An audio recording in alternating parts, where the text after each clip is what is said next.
Good morning. I wanted to just take a few minutes to come on here and get someone some jewels today.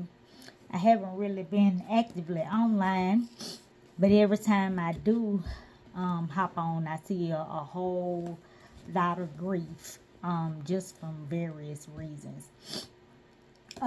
Some of the things that I suggest, they may not always work for you, but you got to kind of find your niche, and we got to kind of start somewhere. So one of the things that helped me along the way with my grieving process and my healing process was this book. So I wanted to share this with you guys. It is, let's see if you can see it, The Courage to Heal. It's by Laura Davis.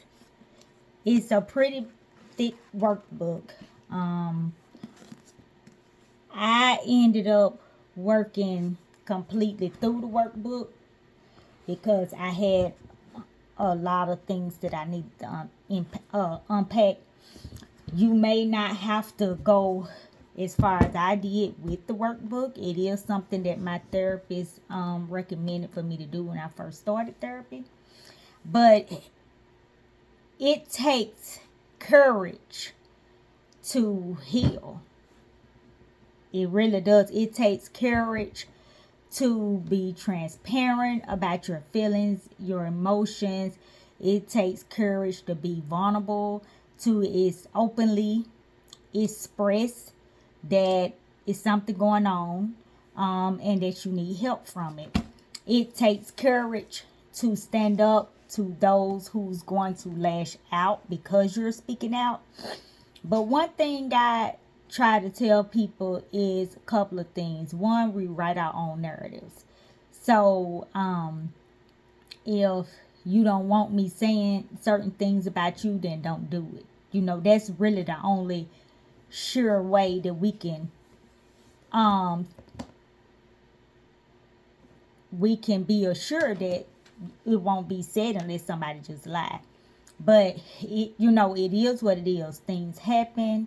The worst thing that I feel like part of my childhood trauma came from me being silenced. You can't heal from something you're forbidden to say existed. It's not going to be any healing from that. And as a parent, we're responsible for our emotional well-being of our kids. That is a scripture in the Bible that I read, and I'll look it up and post it in the comments. But it is a scripture. We are responsible for the emotional well-being of our kids.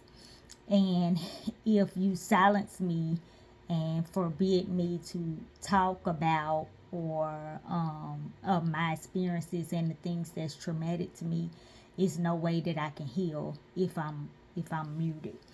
So we just have to keep in mind that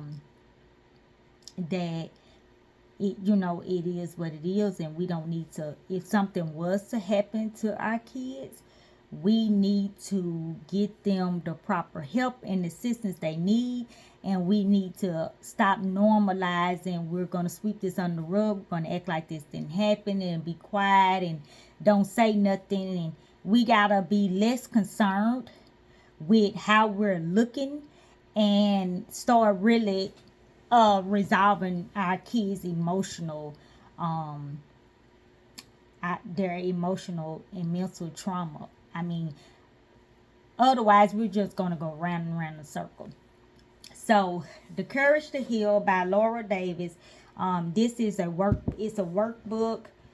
It has a lot of question and answers in the workbook, which helps you be able to unpack your trauma, because sometimes it be things bothering us that we don't even realize is bothering us because we've never talked about it. So what I liked about this workbook, it asks you a lot of specific questions and it makes you think, and it was a good resource for me, and it helped me, and it might help somebody else.